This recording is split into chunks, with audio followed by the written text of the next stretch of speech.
வணக்கம். புதிய வாசிப்பு புதிய சிந்தனை நிகழ்ச்சிக்கு வரவேற்கிறோம். இன்றைய நிகழ்ச்சியில் தி ஒயர் பத்திரிகையின் கட்டுரையை பார்க்க இருக்கிறோம்.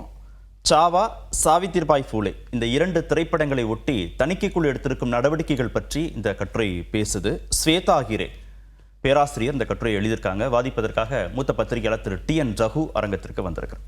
வணக்கம். வணக்கம். கட்டுரைக்கு போகிறதுக்கு முன்பாக இதனுடைய பின்புலத்தை சொல்ல வேண்டியது அவசியமாக இருக்குது. சாவா திரைப்படத்தில் அவுரங்கசீப் சம்பாஜி மகாராஜ் மீது நடத்திய தாக்குதல் பற்றி பேசுகிறாங்க. அதே மாதிரி சாவித்திரிபாய் பூலே திரைப்படத்தில் ஒடுக்கப்பட்ட மக்கள் கல்வி கற்பதற்கு திரு மிகு பூலே எந்த அளவுக்கு உதவி செய்தார்கள் அப்படிங்கிறத அந்த திரைப்படம் பேசுது. ஒரு பிராமண வகுப்பை சேர்ந்த ஒரு சிறுவன் சாவித்திரிபாய் பூலே கல்லெறிகிறாரு. இங்கே அவுரங்கசீப் சம்பாஜி மகாராஜ் மீது தாக்குதல் நடத்துறதுனால இஸ்லாமியர்கள் வெறுப்பை தூண்டுவதாக காட்சிகள் சித்தரிக்கப்பட்டிருக்கு. இதை ஒட்டி தான் அந்த கட்டுரை எழுதப்பட்டிருக்கு. உங்களுடைய கருத்து? நீங்கள் ஹிஸ்டாரிக்கலாக பார்த்தீங்கன்னா அவுரங்கசீப் பீரியட் சாவித்ரிபாய் பூலேக்கு முன்னாடி உள்ளது. ஸோ லேட்டஸ்ட்டாக உள்ளது மோர் அக்யூரேட். இப்போ நீங்கள் அவங்க பூலே வாழ்க்கையில் நடந்தது நம்மளுக்கு இன்னும் கொஞ்சம் அக்யூரேட்டாக தெரியும். இது ரெக்கார்ட் ஆகிருக்கிற விஷயம். இது உங்கள் கற்பனை கிடையாது, ஒரு புராண கதை கிடையாது.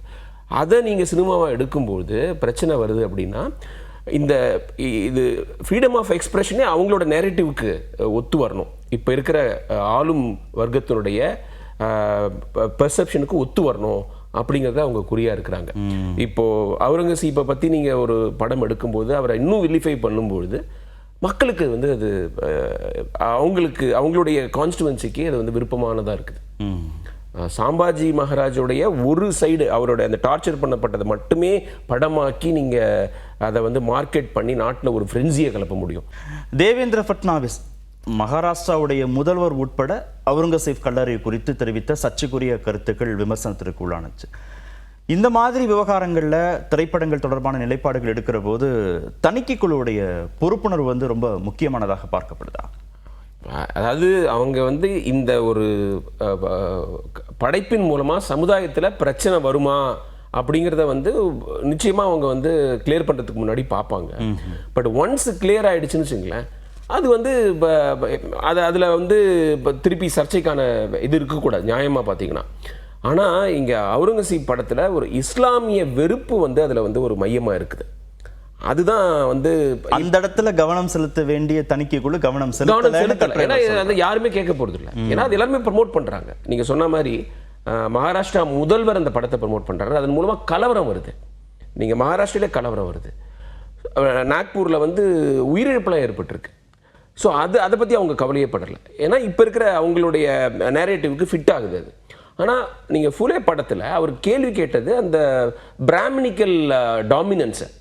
நீங்கள் இந்த சாதி படிநிலை மூலமாக வர பிரச்சனையை அவர் எழுப்புனதுனால, ஃபுலையும் அவருடைய மனைவி எழுப்புனதுனால அவங்களுக்கு அது ஓர்ப்பாக இல்லை. ஏன்னா ஃபட்னவிஸே ஒரு பிராமின். நீங்கள் RSS இருக்கிறது மகாராஷ்டிரா, அதில் ஃபுல்லாகவே எல்லாமே பிராமண சமுதாயத்தை சேர்ந்தவங்க தான் தலைவராக இருந்திருக்காங்க. RSS வரலாற்றிலேயே ராஜேந்திர சிங்கை தவிர மற்ற எல்லாமே பிராமணர்கள். ஸோ அவங்களுடைய பாஸ்ட்டை பற்றி நீங்கள் கொஸ்டின் எழுப்பினீங்கன்னா அது அவங்களுக்கு ஓர்ப்பா இல்லையே. என்ன தணிக்கை குழு சொல்கிறாங்க இந்த சாவித்திரிபாய் பூலே திரைப்படம் குறித்து? 12 மாற்றங்கள் கொண்டு வரணும்னு சொல்கிறாங்க. ஒரு பிராமண வகுப்பை சேர்ந்த ஒரு சிறுவன் சாவித்திரிபாய் பூலே மீது கல் எறிவதாக ஒரு காட்சியை அனுமதிக்கிறோம் அப்படின்னா பிராமண சமூகத்தின் மீதாக வெறுப்பா மாறிடும் அது அப்படின்னு அவங்க கவலைப்படுறாங்க. அந்த கவலை நியாயமானது இல்லை? நியாயமானது கிடையாது. நீங்கள் பிராமணர்கள் அந்த ஜாதி படிநிலையில் உச்சாணியில் இருக்கிறாங்க. ஒரு அந்த ஜாதியை ஒரு மரமாக நீங்கள் உருவப்படுத்தினீங்கன்னா அந்த மரத்தை வெட்டும் பொழுது கீழ்கிளையில் இருக்கிறவங்களுக்குலாம் அடி கொஞ்சம் குறைவாக படும், மேலே இருக்கிறவங்களுக்கு கொஞ்சம் அடி அதிகமாக படும். அது நியாயமானது. அது படிநிலையில் மேலே இருக்கிறவங்களுக்கு தான் அந்த கேள்வியில் இன்னும் ஹார்ஷாக இருக்கும். இப்போ அவங்க என்ன சொல்கிறாங்கன்னா, நாங்கள் இப்போ என்ன பண்ணுறோம் எல்லாரும் செய்கிறாங்கன்னு. பட் அதில் அந்த ப்ரிவிலேஜ் அதிகமாக அனுபவித்தது பிராமணர்கள். அப்படிங்கிற போது கேள்வி வரதான் செய்யும். ஏன் இவர் பிராமண சமுதாயத்தை சேராதவர்கள் மட்டுமே கேட்கல, பிராமண சமுதாயத்தை சேர்ந்தவங்களும் கேட்டிருக்காங்க. ஃபுலேயோட அம்பேத்கரோட பிராமண சமுதாயத்தை சேர்ந்தவர்கள் கை கோர்த்து இந்த அநியாயத்தை கேள்வி கேட்டிருக்காங்க. சமீப நாட்களில் வலதுசாரி சிந்தனையோடு கூடிய திரைப்படங்கள் அதிக அளவு வருது. அதற்கு தணிக்கை குழு காட்டக்கூடிய கூடுதலான அந்த பாரபட்சம்ங்கிறது குறித்தும் கட்டுரையாளர் விமர்சிக்கிறாரு. அது மாதிரி ஒரு பார்வை இருக்கா?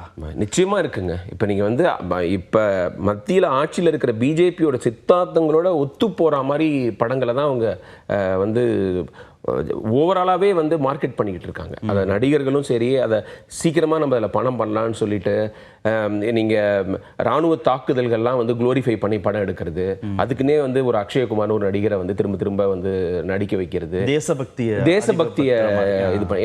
ஏன்னா தேசபக்திங்கிறது நம்மளுடைய தாய் மேலே நம்ம வச்சிருக்கிற அன்பு மாதிரி. ஒவ்வொரு நாளும் எங்கள் தாயை நான் லவ் பண்ணுறேன் எல்லாரும் சொல்ல முடியுமா? ஆனால் அதெல்லாம் சொல்ல வைக்கிறாங்க. இதுதான் வந்து ஒரு அந்த ஹிந்து நேஷனலிசத்துடைய ஒரு பாதிப்பு. இது இதை நம்ம ஒவ்வொரு நாளும் ஒவ்வொருத்தரும் வெளிப்படையாக சொல்ல வைக்கிறாங்க. இது வந்து கலைக்கான சுதந்திரத்தையும் பாதிக்கிற விஷயம். அதே சமயத்தில் அந்த நச்சு கருத்துக்களை பரப்புறது த்ரூ ஹிஸ்ட்ரியை வந்து ஏதோ ஒரு சிங்கிள் டைமென்ஷனல் விஷயமா பார்த்துட்டு இதன் மூலமாக வந்து பாருங்கள் அப்படி நடந்ததுன்னு சொல்லி இப்போ அடுத்து வர ஜெனரேஷன்லாம் வந்து அதை பற்றி அதிகமாக தெரிஞ்சுக்க விடாமல் அவங்க ஒரு லேயர்டு அப்ரோச் இல்லாமல் பண்ணிடுறாங்க. நீங்கள் இன்னொன்று பாருங்கள், நம்மலாம் வந்து பாட புத்தகங்களில் ஃபுலை பற்றி இன்னும் நிறைய படிச்சிருக்கணும்ல. நம்ம அம்பேத்கரை பற்றி படிச்சிருக்கிறோம். ஆனால் ஃபுலை வந்து அம்பேத்கருக்கு முன்னாடி 19ஆம் நூற்றாண்டுகளே இவ்வளோ சமூக சீர்திருத்தம் பண்ணியிருக்காரு. அவர் பண்ண சமூக சீர்திருத்தத்தினால பலனடைஞ்சவங்க பிராமண பெண்களும் கூட. அம்பேத்கராவது வந்து பட்டியலினத்தில் பிறந்தவர். அவர் வந்து பட்டியலினம் கூட கிடையாது, ஓபிசி சமூகத்தை சேர்ந்தவர் ஃபுலை. ஸோ அதை இன்னும் கொஞ்சம் நம்ம ஏற்கனவே படிச்சிருக்கணும். நம்மளே கலைஞர்களுக்கான சுதந்திரம் பாதிக்கப்படுது, நச்சு கருத்துக்கள் பரப்பப்படுதுன்னு சொல்கிறீங்க. இதில் திரைப்பட இயக்குனர்கள் அரசுடைய சித்தாந்தத்தை ஒட்டி திரைப்படங்கள் எடுத்தால் அதற்கான போதிய வரவேற்பு கிடைக்கும் அப்படின்றது இவங்களே பண்ணுறாங்களா, இல்லை அரசு ஆதரவு நிலையில் இருக்கக்கூடியவர்கள் இந்த மாதிரி வலதுசாரி சித்தாந்தத்தோடு திரைப்படங்கள் எடுக்கிறாங்களா? நீங்கள் ஒரு ஜென்ரலாக நியூட்ரலாக இருந்த இயக்குனர்கள் கூட இந்த பிஜேபி அரசு வந்ததுக்கப்புறம் காற்றுள்ள போதே தூற்றிக்கொள்ளுங்கிற மாதிரி அந்த ரைட் சைடு சாஞ்சிட்டாங்க அப்படின்னு நம்ம கேள்விப்படுறோம். அதாவது வந்து இந்த மாதிரி படம் எடுத்தா உங்களுக்கு வந்து சக்சஸ்க்கு சான்ஸ் அதிகம் இருக்கு, கவர்மெண்டோட சப்போர்ட் இருக்கும், அங்கீகாரம், விருதுகள். நீங்க வந்து மார்க்கெட்டிங் நடக்குது. படத்துக்கு ரொம்ப ரொம்ப முக்கியம் வந்து அந்த என்டார்ஸ்மெண்ட். படத்தை போய் எல்லாரும் பாருங்க, நாங்கள் வந்து வரி விலக்கு கொடுக்குறோம், இது நம்ம வந்து தேசப்பற்ற வலியுறுத்துகிற படம் அப்படிங்கிற மாதிரி ஒரு கேம்பெயினே நடக்குது. அதுதானே அவங்களுக்கு தேவை. இல்லை எதுக்கு ப்ரமோஷன் பண்ணுறாங்க, எதுக்கு எல்லாரும் வந்து இன்டர்வியூ கொடுக்குறாங்க? அதெல்லாம் வந்து அரசாங்க இயந்திரமே செய்யுது, ஒவ்வொரு மாநிலத்திலையும் செய்யறாங்க. அதிகாரத்தின் உச்ச பொறுப்புல இருக்கிற பிரதமர் பேசுறாரு. ஆமா, அவங்க போய் ஒரு ஷோ போட்டு பாக்குறாங்க, எல்லாரையும் பார்க்க வைக்கிறாங்க. இதெல்லாம் உங்களுக்கு பிடிச்சிருக்கு.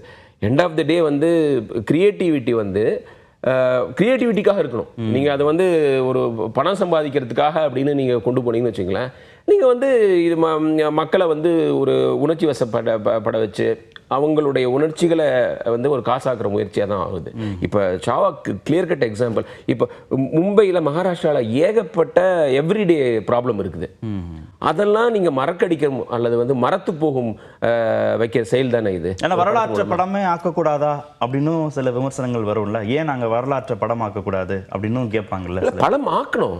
நீங்கள் வந்து உங்களுடைய நோக்கம் என்ன அப்படிங்கிறத பார்க்கணும். நீங்கள் இப்போ வந்து மெஜாரிட்டேரியன் பாலிடிக்ஸ் இந்தியாவில் வந்து ஒரு மிகப்பெரிய பிரச்சனையாக இருக்குது.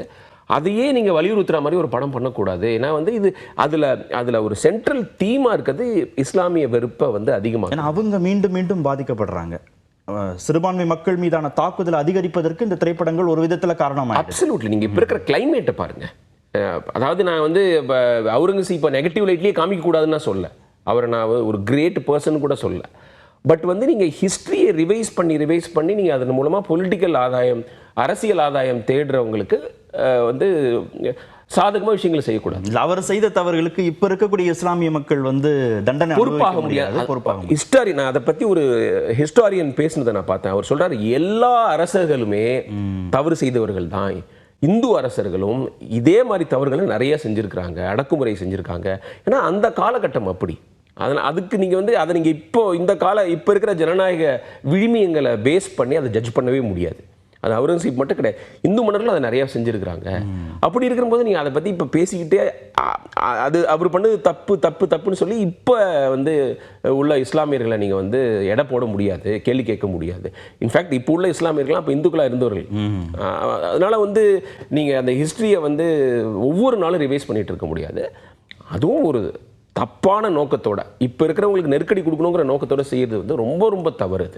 அது வந்து நம்மளுக்கு பிரச்சனை தான் உருவாக்கும். நன்றி நிகழ்ச்சியில் பங்கேற்றதற்கு. புதிய வாசிப்பு, புதிய சிந்தனை நிறைவு பெற்றது.